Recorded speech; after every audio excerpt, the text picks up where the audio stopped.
তো আজ আমি যে কয়েনটা নিয়ে কথা বলছি সেই কয়েনটা হচ্ছে একটা ডেফিনিটিভ কয়েন, অর্থাৎ 1 টাকার ডেফিনিটিভ কয়েন। এই কয়েনটা দেখতে এরকম হয়। এবার কোথায় কী লেখা আছে এগুলো বলে আমি আর সময় নষ্ট করছি না। তো যাই হোক, তো এই কয়েনটা 1992 থেকে 2004 সাল পর্যন্ত ছাপানো হয়েছিল। বিভিন্ন সালের বিভিন্ন মিন্ট থেকে হয়েছিল।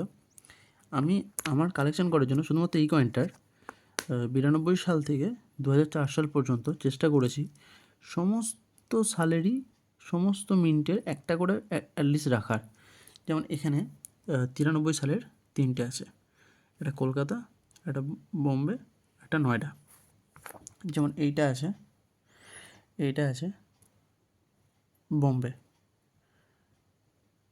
আর এইটা আছে নয়ডা, ডট আছে, আর এইটা আছে কলকাতা, কিছু নেই। তো এটা হচ্ছে 93 সালের। এইভাবে এখানে 93 আছে, এখানে 94 আছে, এখানে 95, এখানে 96, এখানে 2002। তো এইভাবে প্রত্যেকটা সালেরই চেষ্টা করেছি মানে সব মিন্টেরই একটা করে রাখার। দু একটা মিসিং আছে, বাকি মোটামুটি প্রায় সবই আছে। এখন কথা হচ্ছে যে তোমাদের যেটা প্রশ্ন যে এই কয়েনের কত দাম, তাই তো?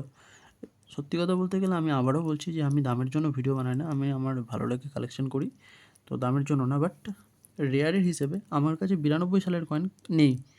1992 সালের আমি একটাও মিন্টের একটাও কয়েন পাইনি। তো 92 সালের কয়েনটা যদি কেউ পাও কালেকশন করে রাখতে পারো, ওটা ভালো কয়েন, ওটা চট করে দেখতে পাওয়া যায় না। আর যদি এই রকম কন্ডিশনের থাকে, এত ভালো কন্ডিশনের, তাহলে এটার কিন্তু বিশাল কিছু দাম হবে না, কারণ এগুলো প্রচুর পরিমাণে পাওয়া যায়। কালেকশন হিসেবে রাখতেই পারো ভালো কয়েন, কারণ এগুলো কন্ডিশন খুব ভালো। এইটা আছে, তারপর এইটা আছে, এই কয়েনগুলো কন্ডিশন খুব ভালো আছে, এগুলো আমি রেখেছি। একটা আমার কাছে আছে 93 সালের, খুব ভালো কন্ডিশনের কয়েন, এটাও আমি রেখেছি আমার কালেকশানে। এবার এগুলোর এজ ভ্যারাইটি, একটা রিডিড এজ হয় আর একটা হচ্ছে প্লেন এজ হয়। যেমন এইটা হচ্ছে প্লেন এজ, পুরো প্লেন এজ এটা। আবার এটা রিডিড এজও হয়।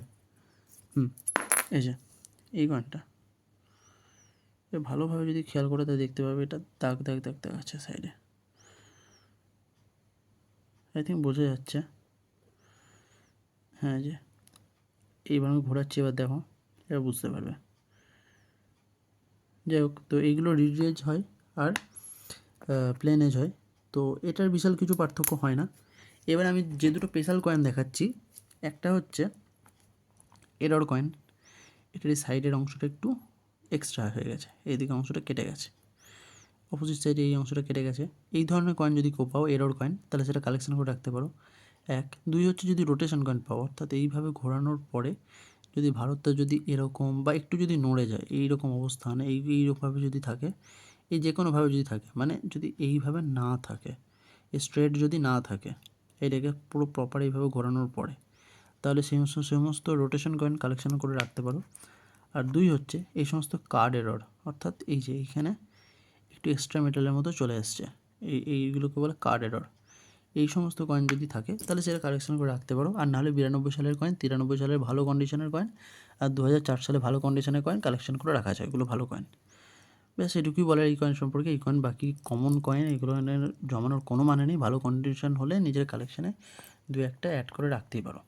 তাছাড়া আর তেমন কিছু না। 2003 সালে একটা মিউল আসে, যেটা চেনাটা খুব ডিফিকাল্ট, ওটা আমিও চিনতে পারি না ঠিকঠাক, ওই জন্য ওটা নিয়ে আর বেশি ডিটেলস বললাম না। সাধারণ মানুষেরা ওই সমস্ত চিনতে খুব কমই পারে। 2003 সালের মিউলটা, ওটা হলেও মোটামুটি 50-60 এরকম প্রাইসের মধ্যে থাকে। তাছাড়া বাকি সব নর্মাল কয়েন। তো এগুলো কালেকশন করার কোনো প্রয়োজন নেই সত্যি কথা বলতে গেলে। আর কালেকশন করতে গেলে 92 সালের কয়েন কালেকশন করা যেতে পারে, আর এমনিতে কালেকশন করার জন্য তো সব কয়েনই ভালো। যাই হোক, তো দেখা হচ্ছে পরের ভিডিওতে, ততক্ষণের জন্য বাই।